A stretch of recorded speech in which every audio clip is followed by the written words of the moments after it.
21 de junio del 2021 en la casa de don Eugenio. Yo nací en Chuyuncana mismo. Chuyuncana, me crié ahí. Pues de niñito fui ganadero. Entonces uno mirando, aprende. Hola, ¿qué tal? Aquí estamos nuevamente en el piso 21 del Hotel Gran Cabancha, acá en Iquique. Estamos por www.diariolongino.cl y en nuestro canal de YouTube, Longino TV. En el bar del piso 21, hoy día tendremos una entrevista que va a pasar entre los documentales, entre las miradas del pueblo aymara, de nuestros orígenes, pero también podremos empezar a levantar el telón de una festividad que siempre es tradición en Iquique. Nos referimos al Finlast. En este momento, hoy en la entrevista del piso 21, toda la novedad del mundo cultural de Iquique. Como les decía, hoy día nos metemos en el mundo de la cultura de la región de Tarapacá, en el mundo de la cultura de Iquique. Tenemos esta tarde a Abraham Sangüesa López, que es director general de la compañía de teatro Antifaz, y también a Joana García, que es directora y productora del documental Miradas del Altiplano. Vamos a conversar de qué trata, vamos a conversar de lo que se le viene en la Agenda 2023 a estos grandes invitados. Bienvenido Abraham, bienvenida Joana, muchísimas gracias por estar con nosotros. ¿Con qué partimos? Abraham, cuéntanos. Joana. Bueno. Las damas primero entonces. ¿Eh? Ok. Era para no marcar tendencia. Joana, entonces, cuéntame. Entiendo que realizaste por mucho tiempo hacer un trabajo de producción y dirección de un documental. Es interesante, pero también es complicado. Cuéntame cómo ha sido este trabajo de hacer, sobre todo en la distancia que significa estar en el interior de la región. Bueno, hartos desafíos, la verdad, con este trabajo. Todo esto partió con don Eugenio Chayapa, para partir mencionando eso. Don Eugenio era un líder cultural del pueblo aymara, en particular de la localidad de Chuyuncane. Chuyuncane es un pueblito pequeño que queda, si nos ubicamos en el mapa, queda al sur de la comuna de Colchane, al sur de Cariquima, como a 5 kilómetros de la frontera con Bolivia. ¿Ya? Ahí queda Chuyuncane. De hecho, el camino ahí termina. El camino termina en Chuyuncane, ¿ya? La ruta que sale desde Cariquima hacia el sur. Y, como te digo, don Eugenio, cultor tradicional, él por muchos años se dedicó a la música.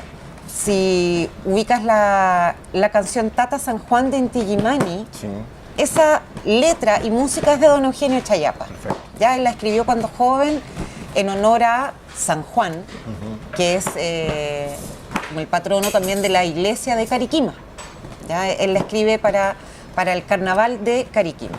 Bueno, y don Eugenio es una persona bien progresista para el lugar donde él vivía y para su edad también. Yo lo conocí en contexto de turismo. ¿Ya? De turismo de intereses especiales. Dos empresas de turismo de la región, Extremo Norte y Místico Outdoors, trabajaron con don Eugenio porque él quería desarrollar esto de recibir pasajeros en su casa. Ya, perfecto. Pero literal en su casa, sí. Que los pasajeros pero hay una modalidad llegaran, que sí. uno puede hospedar en su casa bajo ciertas condiciones. Intereses especiales, exacto. La mayoría gringos, la mayoría europeos. Y ahí lo conocí yo trabajando en turismo. Y yo encontraba que las historias que contaba don Eugenio eran muy entretenidas, eran fascinantes y que además de ser entretenidas eran patrimoniales. ¿Ya? Yo en ese momento, te estoy hablando del año 2016 más o menos, sin entender mucho el concepto de patrimonio inmaterial. Hasta que en un momento hablé con don Eugenio y le dije, oiga, don Eugenio, ¿le tinca si hacemos algún tipo de registro de las historias que usted cuenta? Sí, pues me dice, Joanita, hagamos algo, ahí usted prepare el proyecto y yo le apoyo. Perfecto. Se embarcaron. Al tiro, porque don Eugenio era así, pues era muy entusiasmado con las ideas de salir adelante, no solo él, no era un tema egocéntrico, sino que era un tema de su pueblo, de su localidad, de su familia, de su historia, de los ancestros. Eso era lo que a él lo movía. Entonces era bonito, pues, había que hacerlo. Lo presentamos un año, lo presenté a un fondar, no lo gané y lo presenté al año siguiente.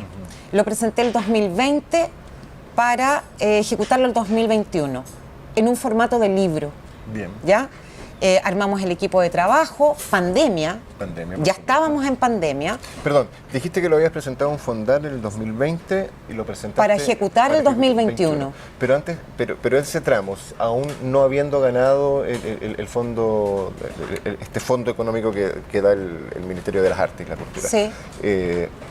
Igual lo seguiste trabajando por cuenta O sea, propia. claro, seguíamos generando la idea, viendo cómo lo podíamos hacer. Esto era algo que queríamos hacerlo igual.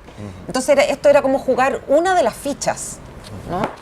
Se jugó bien esa ficha, fue una buena jugada, porque era un proyecto que estaba, diríamos, redondito, estaba bien formulado, estaba bien presentado, así que lo ganamos. Pero, como no todo es perfecto, don Eugenio se contagió de COVID a fines de enero del 2021, ¿ya? Y se enfermó bien delicado, y este COVID le gatilló una tuberculosis que él tenía de forma remanente. Sí. Lo que era muy complicado para nosotros como equipo de trabajo. ¿Qué hacemos si don Eugenio es el principal? ¿Ya? Permanentemente estuvimos tanteando cómo estaba la situación, hasta que en un momento yo presioné igual un poco, y con don Eugenio, que estaba acá en Iquique en hospitalización domiciliaria, me dice: ya, Joanita, ¿sabe qué? Venga nomás, venga acá a mi casa en Iquique y grabemos. Bien. Porque mi idea era que siempre hubiera un registro audiovisual, porque me complica de los libros, que siempre son ediciones limitadas. ¿Y qué pasa en 5 o 10 años más, o en 15 años más, que alguien requiera de ese material? ¿Y dónde consigues el libro? No es fácil conseguirlo. Sobre todo que esto de las ediciones limitadas son pocas publicaciones. Claro. Y hoy la gente quizás, no sé si el leer un libro está casi parte del romanticismo. Hoy día está más bien la digitalización de las obras, y la gente está más pegada a estos aparatitos, ¿no? Exacto. Entonces me interesaba que fuera de alguna forma un proyecto más multiplataforma. Que fuera el libro, ok, pero que además tuviera su respaldo permanente en Internet, de forma gratuita, de acceso fácil. Eso era lo que a mí me interesaba. Y alcanzamos a hacer 3 entrevistas con Juan Luis Muñoz, director audiovisual, y iban a hacer 4 entrevistas, ¿ya? Esto siempre con el apoyo de la familia de don Eugenio, que ha sido permanente. Y no alcanzamos a llegar a la 4ª entrevista porque don Eugenio falleció. Estoy en conocimiento de... Claro. Entonces ahí se nos generó todo un trastorno en el proyecto, porque, bueno, ¿qué hacemos? ¿Seguimos? ¿Lo dejamos hasta aquí? Nos comunicamos con el Ministerio de las Culturas para que nos guíen, para decir, bueno, ¿qué hacemos cuando el objeto de estudio, el personaje principal de nuestro proyecto ya no está con nosotros? ¿Qué hacemos? Bueno, y como equipo decidimos seguir. Qué mejor homenaje a la vida. Pero esto ya tenía que ser algo aún mejor. Tenía que ser ya algo así como a niveles así excelso, ¿no? Sí, sí. En homenaje también. Así que incorporamos al hijo de don Eugenio, a Leonel Chayapa, lo incorporamos al equipo de trabajo y seguimos adelante con el proyecto. Eso fue un fondar. Teníamos entonces que terminó en el libro Voces del Altiplano, ¿ya? Teníamos el material audiovisual, que era el último material en vida de don Eugenio, y decidimos presentarlo entonces a un FNDR, 7% de Cultura del Gobierno Regional de Tarapacá, que ya nos cambiaba un poco la estructura de proyecto, porque ahí teníamos que ir con un patrocinador, que caímos en las maravillosas manos de Antifaz y Abraham Sangüesa. Y aquí vamos, tú misma me das el ping-pong, sí, para que Abraham Sangüesa entonces en este momento me cuente cómo es esto de este proyecto maravilloso de hablar de un hombre que, entiendo yo, es casi patrimonio de la región. ¿Cómo es apoyar esta idea? ¿Cómo es llegar a esta idea? Sí, bueno, la verdad es que esta es la segunda vez que nosotros como institución apoyamos un trabajo audiovisual, que el anterior era Godoy, algo Yo Soy Godoy, también en homenaje al boxeador. Arturo. y también hecho por Juan Luis. Y después cuando nos comenta de este proyecto que a mí me pareció muy interesante porque, claro, es un patrimonio vivo que había que de alguna manera rescatarlo. Y ahí, bueno, dijimos, vamos con el proyecto. Nosotros somos bien quisquillosos cuando aprobamos un proyecto. De hecho, la Yona lo sabe. Entonces, siempre andamos ahí como marcando el paso, digamos, en el sentido de que siempre estamos detrás. No somos de esas instituciones que te dicen ya, ok, te firmo. No es prestar el nombre simplemente para poder optar a un ¿Por qué? fondo. Porque hay un tema de prestigio. Antifaz cumple 30 años. Eso, ese es el dato que iba a dar. Este año, Antifaz, la compañía de teatro, cumple 30 años, no es menor Exacto. Entonces, en este mundo de hoy. En honor a eso también es que nosotros tratamos de cuidar todo, digamos, lo que apoyamos, porque en general nunca hemos tenido proyectos, o sea, hemos tenido problemas con nuestros proyectos. Entonces, y además porque no llegaría a apoyar cualquier proyecto. Para mí también tiene que ser un proyecto que quede en nuestra historia, así como hemos apoyado también algunos libros. Y este proyecto audiovisual siento que da para más todavía, o sea, más allá de que se pueda hacer este documental acá, que lo podamos mostrar un par de veces, también se puede transformar en una producción que puede ser exportable, puede estar en otros festivales, como me conversaba Joana, sus intenciones. Entonces es un material que además se puede transmitir a otras generaciones. Ha habido muchos personajes acá en nuestra historia que han desaparecido y se han ido. Sí. Bueno, Iquique es una ciudad de personajes, hay que decirlo. La región en general tiene mucha cultura viva como para mostrar y dar a conocer al mundo. Y ahí paso la pelota de nuevo para este lado. ¿El documental ya está listo? No. ¿Estamos en etapa de qué? Estamos en ejecución en este momento. Ya hemos grabado... A ver, teníamos todas las entrevistas de don Eugenio, pero esto es como una bola de nieve. Los documentales, y esto es súper interesante, el documental es algo vivo, ¿ya?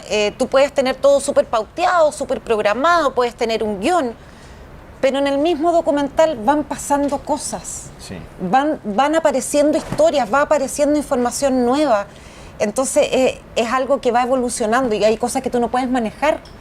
Entonces esto está en desarrollo en este momento, seguimos con entrevistas, porque cada vez nos aparecen más datos, así como, oye, cosas que, no sé, don Eugenio en algún momento trabajó con Perico en los Palotes, hay que entrevistarlo, no nos podemos perder esa entrevista. O nos aparece con que, no, es que don Eugenio sabía hacer un ritual, a investigar sobre ese ritual y ver si lo podemos tener.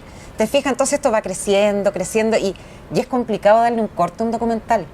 Decir, no, ¿sabéis qué? Hasta aquí nomás llegamos, porque si no esta cuestión vamos a estar 10 años, vamos a seguir grabando entrevistas y enterándonos. Así que en este momento estamos en ejecución y nuestro plan es estrenar en julio de este año.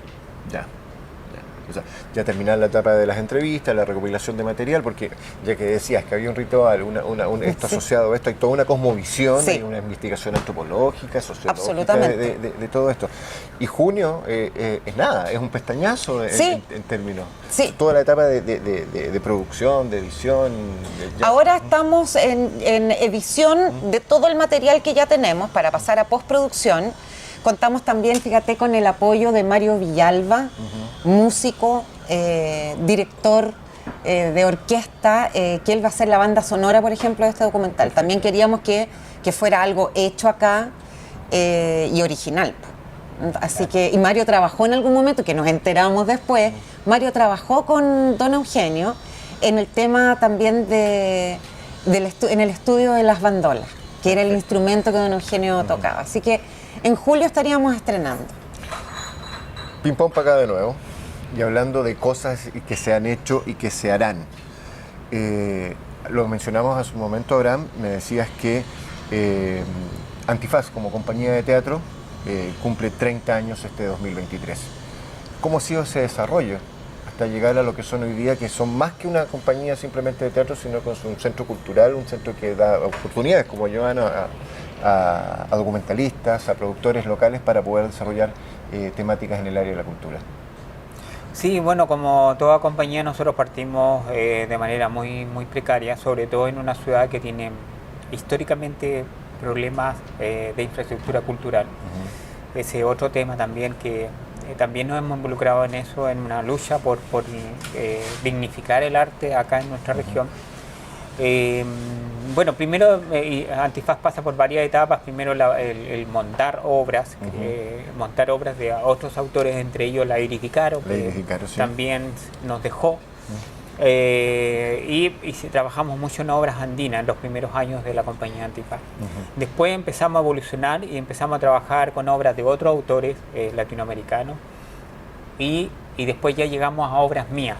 Yo tengo 6 obras escritas, registradas, y estuvimos varios años trabajando con producciones escritas por mí. Y después también nos dedicamos a hacer producciones por encargo, algo que no habíamos hecho nunca. Como una producción por encargo, a ver... Una empresa viene y nos dice, quiero que me monten una obra con esta temática y tiene que ser con esa temática, eso es lo que le interesa. Yo nunca escribir por encargo no me gusta, porque es como que te encasillan y te dicen este es el tema. Y claro, bueno, el 2007, que es cuando nace además FINDAS, el gran evento que nosotros producimos. Ya vamos a llegar a este evento. Ahí llega un ejecutivo de una minera de la segunda región y nos dice, va al Teatro Municipal que estaba funcionando en ese entonces todavía, y le dice, a la secretaria le dice, quiero contactarme con el mejor director de teatro que ha llegado en la región. Yo nunca me he sentido el mejor en todo caso. Pero llegaron a ti. Pero la cosa es que la secretaria me adoraba y le pasa mi tarjeta. Y este caballero me contacta ese día y me dice, quiero tener una reunión con usted ese mismo día en la tarde. Ya, y yo iba en un colectivo, me acuerdo, y iba con uno de los actores que trabajaba conmigo, y más encima era el Día de los Inocentes. Ya, se daba todo, se prestaba todo, claro, como para decir, aquí me están subiendo al columpio, como se dice vulgarmente. Un nombre muy raro en el momento, nunca la había escuchado. Y le digo, ya, vengamos a la reunión, no perdemos nada, vamos a perder el colectivo, si es que es una broma. Y nos juntamos con el caballero, efectivamente era de Minera Spence, de PHP Pilito, y me habló de un proyecto maravilloso, que era viajar por varias ciudades, pero con una obra centrada en la problemática de los mineros, digamos, el tema del descanso, la fatiga, la somnolencia, y me dio una semana para escribir el texto. Bien. Y yo la verdad es que no pude, porque nunca había escrito en mi vida así con tanta presión. Yo a veces cuando escribo texto me puede demorar 1 año o a veces 2 años. Sí, me tomo ese tiempo, o sea, es un proceso que uno tiene que... No es llegar y sentarse a escribir, yo creo que tiene que haber inspiración, por supuesto. Exacto. O sea, no es un texto, no es una noticia, no es redactar una noticia, tú que estás también en el ámbito de la prensa.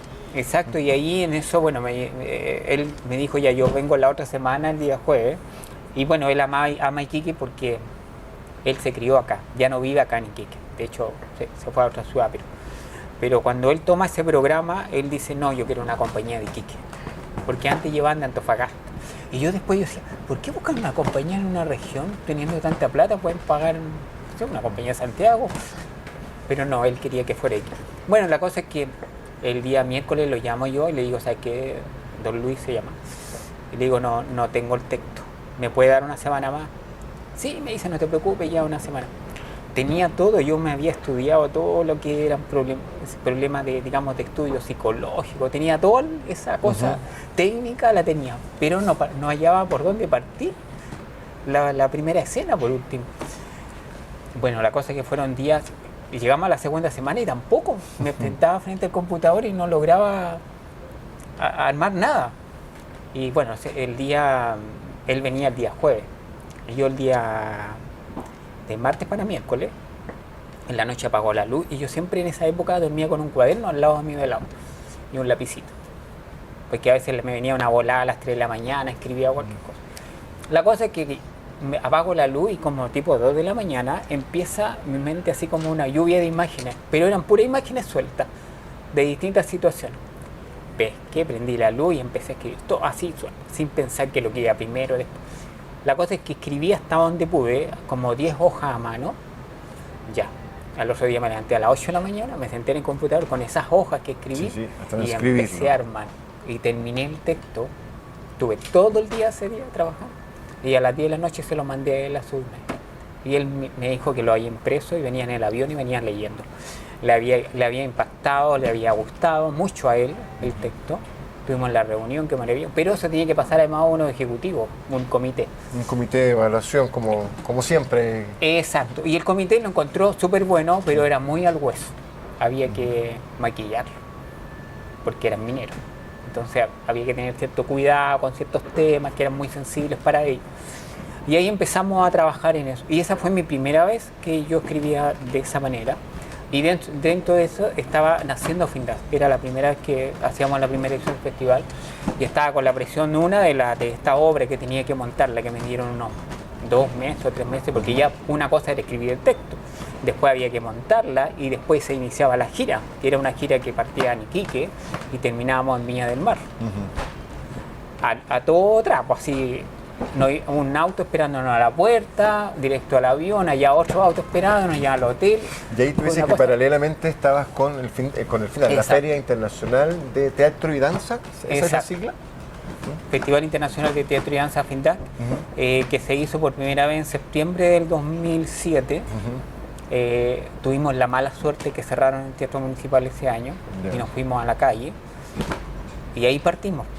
Y el primer FINDAC, primero, segundo y tercero, así muy precario, no teníamos financiamiento prácticamente, pero también entendíamos cuando decidimos hacer lo que era la tercera vez que lo intentábamos hacer y no nos apoyaban, cuando ya la tercera vez nos dicen nuevamente que no quedamos seleccionados por diversas razones, entre esos que no teníamos experiencia, pero también era obvio que no teníamos experiencia, era la primera edición que estábamos sacando del festival adelante. Entonces ahí entendíamos que había que hacerlo. De una u otra forma había que tirarse a la piscina y conseguí 5 millones de pesos para la primera edición, que me la entregó la municipalidad en esa época, y para atender a 80 artistas. Y teníamos artistas internacionales. FINDAS nació siendo internacional. No es como otros festivales que nacen primero siendo local, después se van a lo regional, después a lo nacional y al último a lo internacional. Este fue un salto grande de entrada, el primero. Yo al tiro, yo dije ya. Bueno, tuvimos gente de España, de Perú, de Bolivia, de Argentina y de acá de Chile, 80 personas. Fue duro el comienzo, muy duro, de hecho llegué hasta a llorar.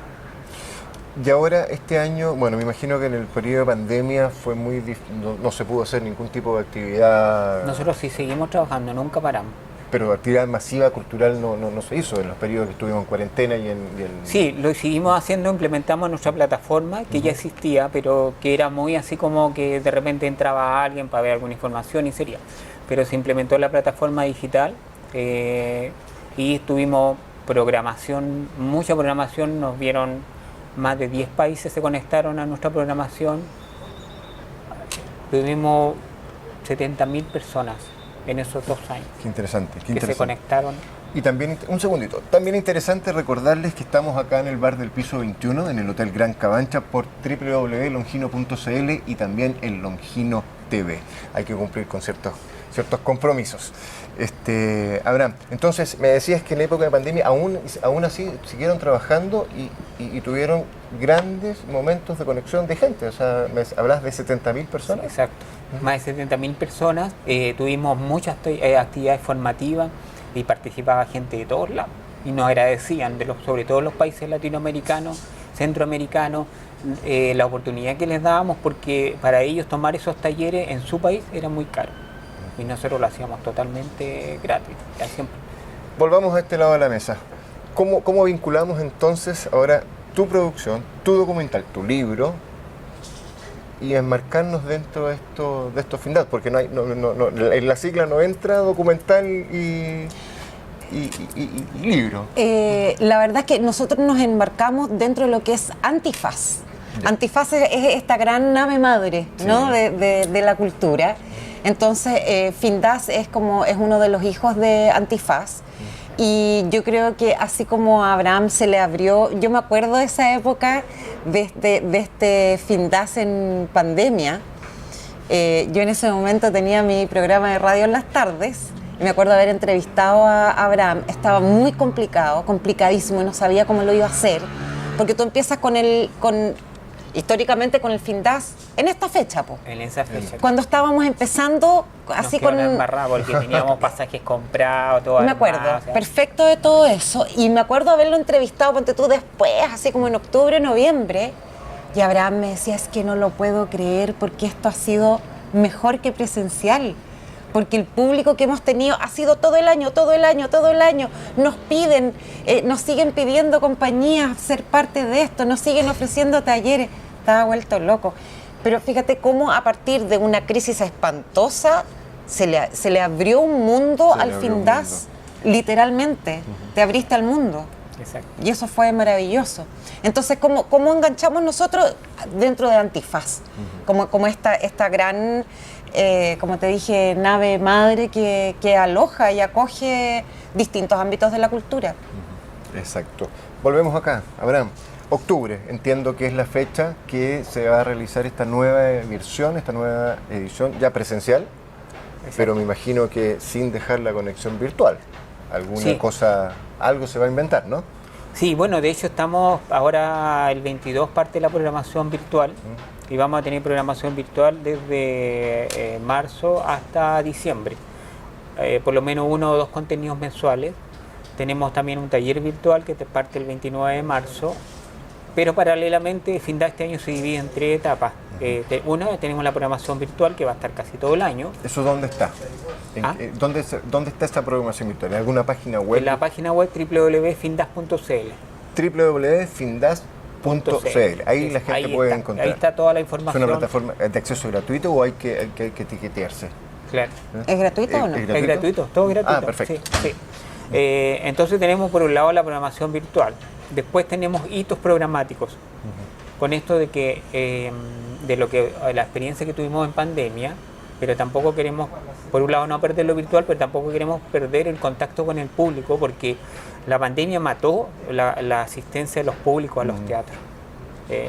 Más sobre todo a nosotros cuando nos cierran el teatro municipal, ahí tuvimos un periodo bastante largo de recuperación de público, porque para el público era el teatro municipal, el punto neurálgico donde había que reunirse, a ir a ver actividades, todo.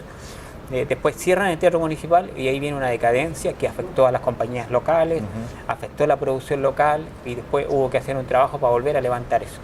Logramos levantar eso y después nos cae la pandemia y nos deja esta herida y hubo que empezar de nuevo a recuperar público a partir del año pasado y estamos en ese proceso. Entonces, ¿qué dijimos? Vamos a tener hitos programáticos durante el año. ¿Qué significa eso? Tener obras, ya sea obras locales, obras nacionales, y también empezamos con eso a fines de marzo con una primera obra que va a estar en 2 establecimientos educacionales, vamos a estar en el Centro Cultural de Alto Hospicio, y así vamos a ir teniendo estos hitos programáticos hasta septiembre, y luego viene el gran Findas que se va a hacer en 3 bloques, que es septiembre, octubre, noviembre.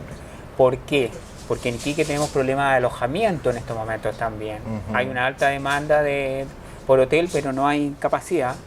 Y como nosotros traemos harta artistas, no los podemos traer ahora a todos de un viaje. Entonces dividimos esto en 3 meses, donde vamos a tener grandes espectáculos nacionales, internacionales y también, por supuesto, locales. Tengo una consulta, ya que hablaste, y esto lo hago de radio pasillo, como digo yo, de conversar con la gente, con conocidos, con amigos. Cuando hablaste de que se cerró el Teatro Municipal, que es una gran sala, un teatro maravilloso, con una acústica particular, especial, comparado con teatros de grandes teatros de América, incluso de Europa. Por favor, corrígeme si estoy equivocado. Además del Teatro Municipal, otras salas, mucho más chicas, por supuesto, está la del Veteranos del 79, la del Teatro de Coyahuasi, si no me equivoco, el ex Teatro de Tarapacá. No, ni siquiera. O sea, estaba el Salón Tarapacá, que está cerrado desde la pandemia y hasta el día de hoy no se abre. Pero en el salón de cultura, en el espacio cultural que tenía la compañía minera Coyahuasi, ¿no había una sala de teatro ahí? No. Estoy equivocado. No. Ahí antiguamente, cuando éramos muy chicos, había una sala de teatro que dependía de la Universidad Coyahuasi es una sala de arte. Sala de arte, Una ya. sala de arte, digamos, para exhibiciones, eso. Pero el que tenía una sala de teatro fue Acana Teatro. Acá lo tuvo ahí en Ramírez muchos años, pero que obviamente después tuvo que cerrar igual y ahora tiene otro espacio, pero una sala muy pequeñita, que obviamente también... Pero tú también tuviste en algún momento una sala. Nosotros tuvimos 5 años una sala, la sala Antifaz en Riquelme, y también murió por temas financieros. ¿No hay salas de teatro aparte del municipal acá en Iquique? O sea, ya tiene la sean sala... para 400 personas o No. 600 como es el Teatro Municipal. Veterano. La veterano, pero hace 250, ¿no? Claro. O sea, es la sala. La sala. Y que tampoco cuenta con una infraestructura muy apropiada para poder entrar. Y aquí viene mi segunda pregunta. ¿Eso dificulta el hacer cultura en Iquique? ¿Hay cultura en Iquique? ¿Hay espectáculos? ¿O es simplemente, como conversábamos con algún momento con otro invitado que tuvimos acá en esta mesa del Piso 21, entrevista del Piso 21 aquí en el Hotel Gran Cabancha, que es solamente una poca difusión de los espacios culturales y del ejercicio cultural en la ciudad? ¿Es así? ¿O La no? verdad es que por un lado ha habido una mermación de la actividad cultural, pero que también viene derivado de este tema de que no hay donde presentarse.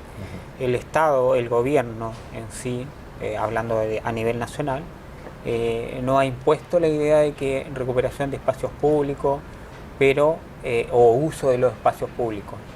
Pero no todo se puede presentar en la calle. Hay obras y obras que tú puedes presentar en la calle. Entonces hay trabajos artísticos que son para salas y salas que no tenemos. Hubo un tiempo que estuvo funcionando el Salón Tarapacá, que nosotros lo usamos por lo menos 2 o 3 años, y fue bueno en el sentido de que nosotros nos dieron mano, digamos, nos permitieron poder adaptar ese espacio para que pudiéramos presentar obras, porque así como estaba tampoco servía, porque era un salón auditorio para dar conferencias y sería. Pero nosotros lo equipamos durante ese tiempo, Antifaz lo equipa y lo deja ahí equipado durante casi 2 años para que lo usara cualquiera. Entonces ahí los artistas empezaron a hacer cosas más seguidas. Pero luego viene la pandemia, cierran el Salón Tarapacá y hasta el día de hoy sigue cerrado. Era el único teatro, digamos, fuera del teatro municipal que reunía como ciertas condiciones para poder realizar espectáculos de cierto nivel. El problema que tenemos es que ha sido histórico y que lo he reclamado al gobierno regional, a la misma municipalidad, al alcalde, lo hemos hablado también muchas veces con él, que necesita un gran centro cultural, independiente de que se abra el teatro municipal, porque el teatro municipal ahora va a quedar una joya, va a ser casi un museo, y va a ser para ciertos espectáculos. Entonces, no se puede pensar, los artistas en sí ya tenemos asumido que esa no es la solución que nosotros hemos estado esperando. Nosotros queremos un gran centro cultural. Es casi descabellado pensar que, yo no sé si en la actualidad seguiremos siendo la tercera ciudad más rica del país, pero en algún momento lo fuimos. Sí. Y nunca hemos tenido un centro cultural como corresponde, nunca. Fíjate que ahí hay un tema súper interesante, creo que tiene varias aristas. Este tema de la cultura, del público. Se han hecho iniciativas de varios gobiernos. ¿Te acuerdas que al principio se hablaba esto de la creación de audiencias? Sí. ¿Ya? Fue una campaña, digamos, fue una política cultural en algún momento, como de educar a la gente para mostrarle que ir a ver cine, música, ballet, teatro, lo que fuera, era un panorama, ¿ya? Está bien, pero eso tuvo una segunda pata, que era que muchos de estos espectáculos eran gratuitos. Y lamentablemente mucho del público se acostumbró a que esto siempre tenía que ser gratis. Al menos en esta ciudad. En Santiago están acostumbrados a pagar 15.000 pesos por ir a ver teatro, por ir a ver un stand-up, pagan la anualidad a veces o la cuota semestral en el Teatro Municipal de Santiago para poder ir libremente, en fin. Pero acá cuando tú le dices, oye, vale 15.000 pesos la entrada a una hora de teatro local. O sea, y la gente así como, no, estáis loco. O sea, Sí. ¿qué me vaya a regalar Sí, entonces, con eso? Esto lo voy a traer a colación. En el año 1988, si la memoria no me falla, una columna del Mercurio de Artes y Letras, de una periodista, cuando el Teatro Municipal había vuelto a este esplendor, donde venían compañías como el Cascanueces, etcétera. Si no me falla la memoria, venía precisamente Cascanueces o era el Lago Los Cines. Una de las dos, pero era grande, y venía de la prima bailarina, era Sara Nieto, y sacó un artículo en el Arte y Letras del Mercurio. Está bien, el Mercurio, es medio sectario y toda la tendencia que uno pueda querer, pero decía, hablaba de la modorra iquiqueña en términos de la cultura, porque el teatro no fue a tablero vuelto, fue poca gente, pero era porque había que pagar. Entonces, en este contexto, yo entiendo que quizás el Estado, los gobiernos locales o nacionales pueden financiar a grupos de arte, a compañías de teatro, pero tampoco es la solución que el Estado sea un asistencialista de la cultura. Yo creo que nos hizo un flaco favor, fíjate, porque muchos también se quedan con la idea de que entonces el artista vive de fondos, ¿ya? Y que se la vive en eso, y que es este vago que vive del Estado de los fondos y que se hace un par de obritas, porque así es como lo mira mucha gente, se hacen un par de cuestiones al año y se ganan millones. Y lo que la gente tampoco entiende es que todo esto es súper caro. Ponte tú, hacer el documental es caro porque tienes profesionales que ocupan equipos, tú que tienes tu equipo acá técnico, tú sabes que todo esto es caro. Se te echó a perder un lentecito de la cámara, ¿y cuánto vale esa reparación del lentecito? Sí. Si es que es reparable. Si es que es reparable. No estamos hablando ni de 100 ni de 200 mil pesos, estamos hablando de millones de pesos. Entonces, ay, pero ¿por qué tú cobras tan caro si te paras detrás de la cámara a grabar? Bueno, y tú no consideras todo el equipamiento que hay, todo el aprendizaje que hay de por medio. Sí, yo me puedo parar detrás de la cámara, me pongo, pero y el plano, y la luz, y el filtro, La intención. Todo eso es conocimiento. Sí. Y Oiga, eso vale. Una mención a Patricio Mesa García, quien está detrás de la Siempre. cámara, ahí con Siempre hay que un hacer ojo, esa mención. un ojo mágico, un ojo virtuoso, y como le gusta a él decir, los ángulos y los tiros de cámara que va Exacto. buscando es porque está haciendo cinematografía. Y eso el público no lo ve, pero nosotros sí lo vemos y creo que no se le reconoce lo suficiente a todo el equipo técnico que siempre hay detrás de una puesta en escena. Exactamente. Y ¿sabes qué? Te voy a agregar otra cosa más. En uno de los gobiernos de Michelle Bachelet, a propósito de esto de los centros culturales, se hicieron centros culturales. Se hizo el de Alto Hospicio, se hizo el de Pozo Almonte, que son lindos y funcionan súper bien. Pero nadie tomó en cuenta que un centro cultural necesita programación. Y para eso necesita gestores culturales. Para eso no puedes poner solo un ingeniero comercial a manejar un centro cultural, por mucho que sepa sacar bien las cuentas y de qué es lo que es conveniente en términos de marketing. Pero necesitas un director de programación, necesitas además un equipo que maneje adecuadamente ese centro cultural, y eso no se hizo. Entonces teníamos 2 centros culturales en la región y sin programación, porque ¿quién se hace cargo de esta cuestión? Los propios artistas finalmente. Exacto. Los artistas locales terminan ¿Te fijas? proveyendo Entonces, de programación. hay de repente Y gratis. intenciones, pero se nos cae una pata. Sí, nos cae una. Es lo que yo te decía, un poco lo que tú decías, gratis. O sea, no, esto es una profesión, un poco diciendo, oye, cuando sales del colegio, ¿qué vas a estudiar? Yo quiero estudiar teatro, dicen. Pero ¿de qué vas a trabajar? No, yo quiero estudiar teatro para trabajar haciendo teatro. Oye, encantado de conversar con ustedes, encantadísimo que nos hayan visitado acá en el Bar Piso 21, la entrevista del Piso 21 por Longino TV. Esto da, Joana, Abraham, da para conversar horas y horas, sí. Pero lo concreto, su documental sale pronto. Documental Miradas del Altiplano, en julio, el estreno le vendremos a contar, Por favor, le vendremos desde ya a invitado. invitar. Queremos tener varios estrenos, en todo caso, no uno solo. Queremos que esto llegue a la mayor cantidad de público posible, precisamente por lo que estamos hablando. El superestreno mundial va a ser en Chuyuncane, como debe ser, en la localidad de Don Eugenio. Tenemos comprometido el Museo Regional también, que se ha convertido en un centro cultural importantísimo en el último tiempo, gracias a la gestión de su director Luis Pérez. Y queremos tener también presentaciones en colegios, ver con las juntas de vecinos, llegar a la mayor cantidad de lugares posible. Que se pueda. Si hay que ir hasta el interior, Lo invitamos. Lo invitamos. ¿Nos Ya. ponen bus?